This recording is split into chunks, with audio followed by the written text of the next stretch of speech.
Good morning, everybody. My name is Anne Herteis. I'm coming today from Mi'kma'ki in New Brunswick in the Siksikawan district. I'm a settler in that territory on the traditional territories of Amlamgog or Fort Folly First Nation. And I'm really honored and lucky to get to present the work that I've been doing with that partnership. Unfortunately, I am the only guest that was able to join today, and we don't have the voices in person of the Mi'kmaq, Wolastoqey, and Passamaquoddy partners that really make this project. So I hope that I can explain it in a good way and share the vision that this group has for the work. So with that said, I want to introduce our project, the Wabanaki Resilient Forest Fund. This is a partnership of a group that we are calling the Wabanaki Land Back Partnership. And it is a partnership of 5 organizations. There's 4 Indigenous Wabanaki organizations: Mi'kmaq Incorporated, the Passamaquoddy Recognition Group, the Wolastoqey Nation in New Brunswick, and Fort Folly Habitat Recovery through Amlamgog First Nation. Those are the organizations that, once I get into this, will actually be managing and benefiting from this fund. There's 2 settler conservation organizations that are helping with the administration and organization of the project. So that is the Nature Trust of New Brunswick and Community Forests International. I will move this. So, puisqu'on est à Montréal, cette carte est en français, mais it shows the boundaries of what we now call the Wabanaki Forest. And most importantly, the territories of the organizations and nations that we're collaborating with. So you can see here, Nova Scotia, Prince Edward Island up on the top, and the eastern part of New Brunswick, all up into the Gaspé in Quebec, is Mi'kma'ki, territory of the Mi'kmaq people. Up in the northwest of what is New Brunswick, and that is all along the shores of the Wolastoq, what was formerly called the St. John River, is the territory of the Wolastoqey. And then down on the border of Maine and New Brunswick, in the southwest of the province, we have the Canadian nation of the Passamaquoddy. And these are the nations in New Brunswick that form what is now called the Wabanaki Confederacy, and the groups that we're working with to move this project forward. So what we now call the Wabanaki Forest, where we work, is a really crucial landscape for both conservation and collaboration. It has 3 sovereign nations, the Mi'kmaq, Wolastoqey, and Passamaquoddy. It has an incredibly high rate of private land ownership compared to the rest of the country. So 40% of the forest land in New Brunswick is actually citizen-owned rather than provincial or federal crown land, which changes how that land can be conserved and cared for.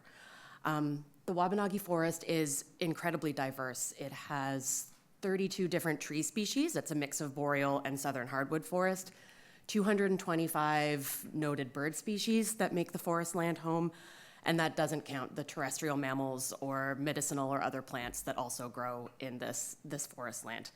So because the east coast of Turtle Island was the first part of the country that was colonized, the Wabanaki Forest has been under fairly intensive forest management now for centuries, and it's led it to be one of 6 endangered forest landscapes in Canada. It's got incredibly high rates of clear cutting and really is crucial to conserve it, both for the people and the biodiversity that call it home. So now that I have geographically situated us, I will tell you a little bit about who we are and what we're working on as the Wabanaki Land Back Partnership. So we initially came together in 2023, really through an Environment and Climate Change Canada funding opportunity. We decided that the best way to conserve and care for the Wabanaki Forest was as a team of the 3 Wabanaki nations and conservation organizations that have already been working in this space. So the first phase of this partnership that we completed received $12 million in funding from Environment and Climate Change Canada, and we were able to conserve just over 10,000 acres, most of that returning to the 3 nations. We now are moving into a second phase of the conservation part of this project, and we actually have been recently approved through a combination of foundation and government funding for $23 million of our $46 million goal to conserve an additional 31,000 acres. That, again, would be returned to the nations. They want to conserve those lands in Indigenous Protected and Cultural Areas, or IPCAs, to put it to community use, for land back, for knowledge sharing, co-management. There's so many opportunities for both cultural and ecological care and conservation through this project that we're super excited to have this momentum to move us forward into the next project phase. But it also makes the need for the work I'm going to present today even more acute, because conserving the land is just the first step. We need to care for it into the future. So this is who we are. It's a very summary photo for meeting today in the weather that we have. But this collaborative work through the Wabanaki Land Back Partnership has been one of the largest conservation projects of this type in the east coast of Canada and in the region. The Indigenous partners in particular have been collaborating for years together on IPCA work, creating a network of IPCAs across Wabanaki for cultural and conservation and community uses. But from the viewpoint of one of the non-Indigenous conservation organizations in the group, it has really been transformational in how we consider conservation, Indigenous-led conservation, land back, what the forests that we care for can do to further build cultural and community connection in the region. And through the Wabanaki Land Back Partnership, each of the 4 Indigenous partners has made impressive progress toward their goals for IPCA's returning land to the community, and I think most crucially, steps toward cultural reconnection of land to the people and the people back to the land. So what kinds of lands do we want to care for with the Wabanaki Resilient Forest Fund once it comes online? I'll give 3 quick examples of where this project will take place and what that will look like. So this first photo is of the Allendale Conservation Forest. So through the first phase of the partnership, this was the first forest property that the Wolastoqey Nation in New Brunswick was able to conserve. So this is the first piece of land that organization has returned and brought back to community care. This forest in particular is 30 hectares near Allendale, New Brunswick. You can see it has waterfront access, which is top of the list for almost any piece of land that is going to be returned to community care. And it is within kilometers of the Wolastoqey River, which again makes it in their conservation priority territories to have access to that waterway.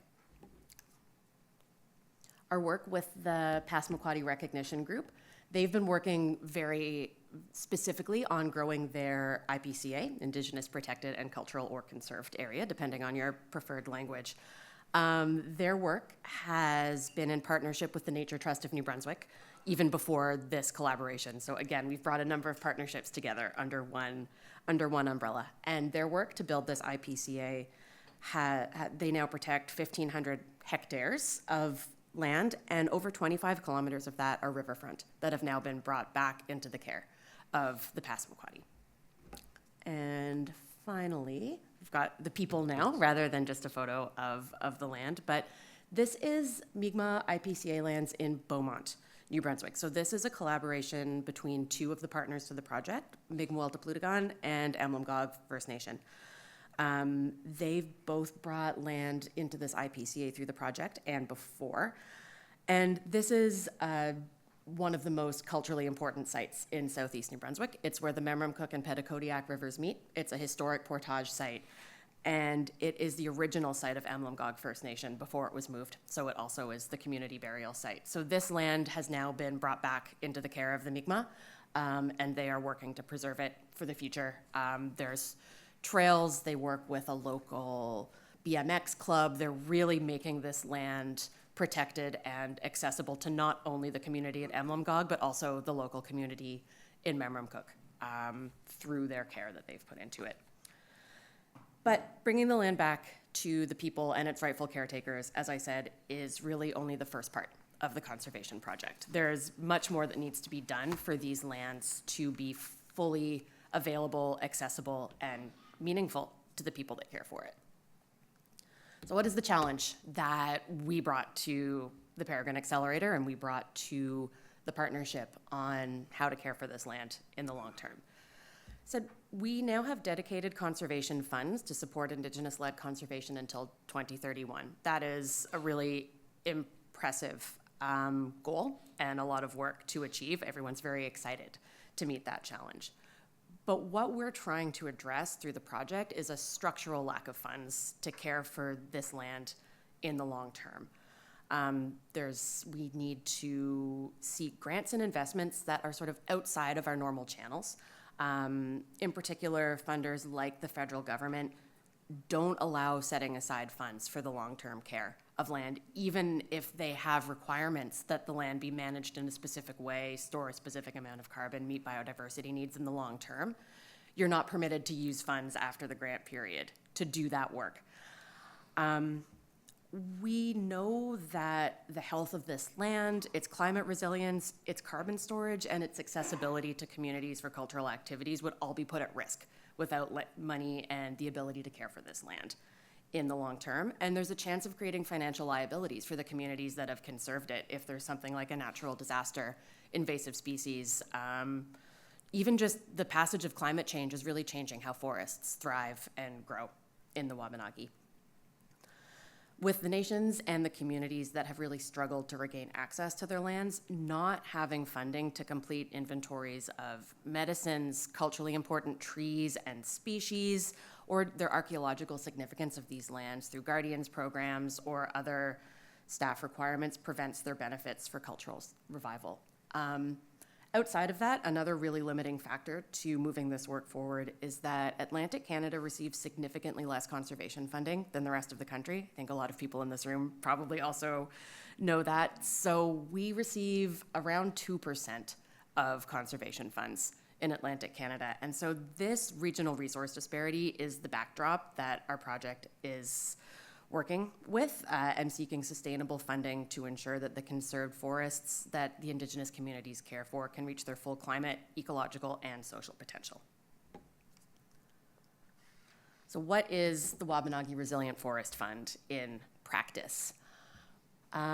We are in progress on phase 1, so we want to launch this fund and we are seeking to raise an initial investment of $650,000. That represents sort of the absolute minimum of the conservation standard of setting aside 15% of a land purchase price for its long-term care. As we grow, we want to invest an additional $4.1 million, which would meet that same 15% threshold of phase 2 of the land conservation project. I think you can see there's some real economies of scale at play there. If we're hoping to draw interest from a fund to care for the land through guardians, forest interventions, other work, that investment of $4.1 million is going to be much more beneficial to communities and enable a wider range of activities to take place on the land. So, what do we need to do this? Just last week, the whole partnership managed to get together in person in central New Brunswick in Sussex. We braved a snowstorm for an all-day meeting, and we worked on developing our statement of purpose for the fund. So this is our first step in a full terms of reference, essentially determining what the Wabanaki Forest Fund will do and will not do once it is implemented, how it will care for the lands, and how each partner will be able to use it and draw from it. So together we developed this statement. I'll read it quickly, probably easier for you to read it on your own, but the Wabanaki Resilient Forest Fund supports partnered Wabanaki organizations to care for our treaty territories and communities through culturally and ecologically appropriate means. The fund will advance shared goals of Indigenous land care, habitat protection, cultural revitalization, climate resilience, and community empowerment through collaborative financing. Together, we aim to expand economic opportunities that support environmental health to achieve meaningful outcomes that benefit communities and ecosystems for the next 7 generations. And I should clarify that the treaty territories here are the peace and friendship treaties that are the treaties that were first signed between the Wabanaki nations and the British and that we all still live with in Atlantic Canada. So when the fund is fully operational, as we've discussed as a partnership, we expect it will cover ecological and cultural activities, paying for and supporting guardians or earth keepers on the land, forest restoration, climate-focused forest interventions, and knowledge sharing to empower that work, possibly fund a carbon project or the forest care that is required to maintain a carbon project, and again, keeping Wabanaki peoples and cultures present on and caring for this land in the long term. And each of our partners is already undertaking the kind of work that this fund would support. And we hope that as they care for more and more land, this work will become more accessible and they'll be better able to expand, undertake it, and share this knowledge or support more staff and community members to do the work. So the first example I have is from our partner at Amlamgog, Fort Folly First Nation, and this is a photo of their salmon release ceremony from 2 years ago. So Fort Folly Habitat Recovery has been working to restore the inner bay of Fundy Atlantic salmon, or Blamu. It's been a key project activity of theirs for years. They have wide partnerships in the region. They have been doing research that is changing a lot of the ways that this industry outside of Indigenous care is working. And they've been working really hard to release Plamu back into the tributaries of the Bay of Fundy and have it reach a self-sustaining population again in the future. But healthy salmon populations also require healthy riparian zones, healthy forests and watersheds, and the Mi'kmaq have the knowledge to understand when the land around the rivers can support salmon. So protecting not only the salmon habitat in the water, but the surrounding lands and habitat through Mi'kmaq knowledge and culture is one of the ways we hope the fund can help continue this work and move forward the goals of our partners. This is a photo of a very nice lunch break, I believe. And this is from a visit just in October of this year that Community Forest International, my colleague on which direction? The right for me, probably the left for you, and in the vest, a colleague from Wolastoqey Nation of New Brunswick visited forest land that Community Forest cares for to see a forest intervention that we had undertaken there for climate resilience.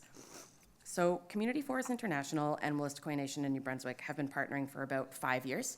Our goal is supporting land back in that organization. We have already properties under co-management, and we're working to undertake forest care through a lens of Eduoptimumk, or two-eyed seeing, where we combine Western climate-focused forest care and traditional Wolastoqey ways of caring for the land.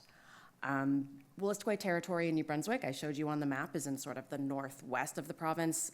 They do not have access to a lot of land. There are 6 communities, and this is the land in New Brunswick that really has suffered from industrial forestry and still does. So a lot of the forests that have been brought into Wolastoqey care are going to require a great deal of care to bring them back to both climate resilience, but also support the species and activities that the Wolastoqey want to undertake on them.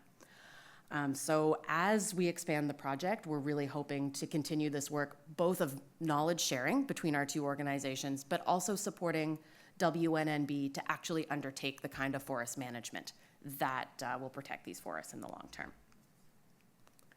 And we're starting to get there. So we've been working, obviously, through Peregrine and other areas for the last 6 months and beyond when we came up with this idea to build the fund. As I said, we've got about $23 million secured through public and foundation funding for additional land securement. We've developed our draft statement of purpose. We have built connections with other experts and projects working in this sector. So that includes groups like Coast Funds, the Conservation Finance Network, who have all provided insight and input into the work that we're undertaking. We have a sense of the governance needs of each organization. These are 3 sovereign nations that we're working with. They all require independence in their decision-making, need to make sure the benefits are to communities, so the governance structure will need to respect that autonomy and independence while working on a shared project. And we have a few different value-aligned prospects for an investment manager, either through joining a pooled fund through a community-advised fund, or developing a simple trust for maximum autonomy and control. So we're weighing those options, and those will all be developed as we determine our governance structure and purposes. But there will be a few costs to actually getting the fund set up. So we have secured $175,000 that we have access to until March 2026. Sorry, this is beyond straight conservation financing. This is to support the actual background work and development of the fund. We have our $18 million pending from the federal government, so that is not, in addition to the land acquisition, it will pay for staff costs on the land work, other development areas, and we have secured $5 million from a foundation, which in addition to land securement allows us to undertake partnership development in the sector, and some different aspects of forestry that partners can undertake to enhance that knowledge sharing. So all of these funds will help move the project forward, but as I said at the beginning, none of them are able to be invested in the long term to actually build the fund. So as I said, the required capital, we know we have immediate needs to actually care for the land that the partners have set aside and brought back to their communities already of about $650,000. We need an additional $4.1 million, and again, these are just meeting the bare minimum of that conservation standard. So our approach to do this, as we've learned throughout the area, will be to try to secure new philanthropic funders seeking connections and new relationships. That has been really, the Peregrine Accelerator process has been very helpful in that. We're working on our storytelling. This is a project that is joint between 3 nations, represented by 4 organizations, and 2 settler conservation organizations covering the forests of an entire province. We are really excited to tell this story and share how this work is moving forward. And we also have a parallel project of conservation finance opportunities. We've been working with the National Indian Carbon Coalition, and there is a great deal of interest among the partners of exploring, again, there's so many variables, but exploring an Indigenous-led carbon project in this work. So before I end, what we're working on for the next year. We are working to continue to build a clear and compelling funding case. We know we have to find a way to tell this story, and we know we need to approach funders that work in a different modality than the ones we've been working with already. The second thing that I think will make a lot of the decisions more clear is choosing that fund manager and a home for the fund. How will it be invested? What kind of investment policies do we need? Who will make up the trustees? This, in addition with the governance structure and terms of reference, will form the framework of what this fund will actually look like and make it easier to tell that story and direct investment into the land care. So we will continue working on this after the Peregrine Accelerator closes, but there is so much momentum on the teams and so much work already ongoing to care for this land and bring people back to their traditional territory and work to conserve it and use it and care for it for the next 7 generations. We're confident we will be able to meet the needs of our partners at least until 2031, and beyond that, we hope it continues. Thank you very much. Happy to answer any questions. It was a great presentation. Thank you. I have 2 you. questions for you. So, are there any talks within your network to actually work outside of New Brunswick? Because the map you showed us at first was much larger than that. It is, and each partner does have connections across Wabanaki. So Community Forest International, we also care for land in Nova Scotia and work with the Mi'kmaq in Nova Scotia. The partners that we currently have are, with the exception of Fort Folly First Nation, which is a community itself, are the umbrella organizations that represent the other communities in New Brunswick. So in total, there are 16 communities that are represented by these organizations. And I think if we did want to expand this work into Nova Scotia or Prince Edward Island, or even into the US, where there are Mi'kmaq, Wolastoqey, and Passamaquoddy communities, it would be bringing in these other umbrella organizations into the work. So I think it is certainly on the table, but we have just been working so closely as a partnership on these projects that we've been formalizing this collaboration together with, and hopefully we can think to expand it in the future. All right. Thank you. Can I ask a second question? Yeah. I can. So, to my knowledge, there are a lot of crown lands in New Brunswick, and I imagine. So, are there any thoughts to kind of like work with the government to have some of these sectors managed by your organization? Does it limit how much land you can acquire given what's available? Like, how do you approach that? Yeah, there actually isn't that much crown land Oh, there in isn't? New Brunswick. No, most of the forest land in the Wabanaki Forest is owned by private landowners. Also, Irving Yeah. and such. Sorry? Irving and such? No, like small family forest owners. Oh, right. Okay. So there are lands that a large forest management company would cover. Again, I'm not the best expert on this. I don't want to misspeak. They're often crown land leases. And so each partner negotiates with the province. The Wabanaki partners would negotiate with the province for their own care through their treaty rights of crown lands, either largely provincial in the province. But we have been focusing, I think, because of the ease of it, based on how many private landowners there are in New Brunswick, of focusing on purchasing and conserving private forest land. It's changing, but there's a very good dollar to acre ratio in New Brunswick in particular for forest land for buying. It's considerably cheaper than the rest of the country. And so to actually just buy this land fee simple and return it to ownership of the nations gives them true care for it. They're not working on leases or anything else. So I think that would certainly be a question that they're thinking of. But for the purposes of this project, for actual land back and within the hands of the nations themselves, purchasing private forest land we've found the simplest pathway. Yes. Yes. Thank you. No problem. Yeah, William Labick with Herteis Foundation. I wasn't part of the group, so this is the first time I've heard of this, and it would be really helpful to hear the relative level of impressed we should be at your raising the 18 million and the 5 million. Yeah. Because what I'm wondering is, like, if this was the US, we're talking about, say, Massachusetts and a particular project getting 18 million from the state, one project, it would be like, holy cow, that's so successful. Same thing with the 5 million.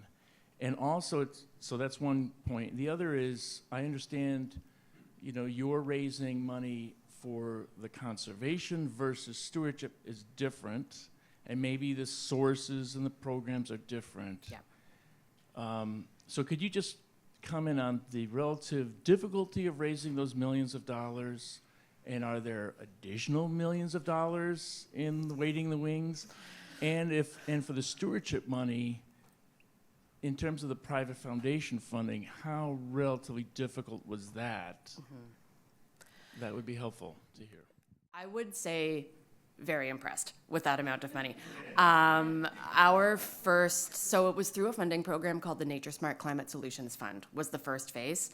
And we were one of the biggest projects in Canada for that piece of work. And when you see the statistic that about 3% of conservation funding even makes it into Atlantic Canada, that is a huge achievement. And also, to have that come through, that was the general funding pot. That wasn't the Indigenous-led, Indigenous-specific funding, which the federal government does like to channel Indigenous projects into those specific funding areas. And so it was a pretty massive achievement to bring that funding into the Wabanaki Forest.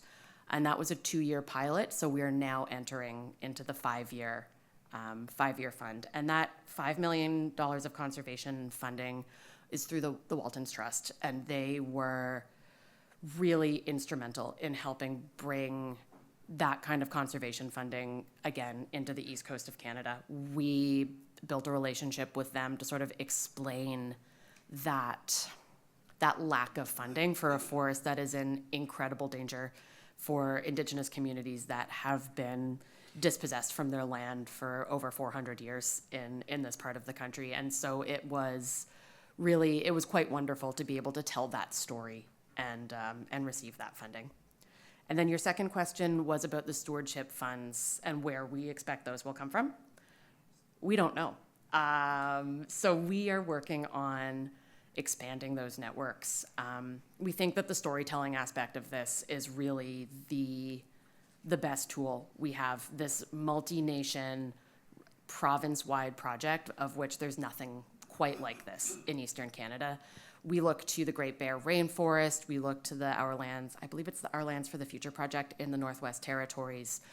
But those are Crown land conservation. It's a different process and a different project. And because of the way the East Coast land ownership is and where the nation's 3 sovereign nations are, we are not looking at a contiguous piece of land. The IPCAs that our partners are looking to conserve, they talk about them as a network. So it will be in priority areas where they want to work near communities, near water, near archaeological sites. So they will conserve those lands for cultural care. But it's not likely that the piece of land next to it will be able to be brought into the IPCA. So it's a very different context, and now that we have this next phase of funding, we know that the best time to ask for stewardship funding is at the time when you conserve the land. It's really difficult to go back and say, we conserved this very charismatic, exciting forest next to a Wolastoqey community 5 years ago. Will you pay for us to care for it? So we're hoping that we can piggyback off of this new funding announcement to approach new funders or investors or think of different kinds of financing that can move this long-term conservation forward. Yeah. This is my colleague Zach Melanson from Community Forest International, beaming in. Awesome. Hey, Zach. This is just a more of a clarification question.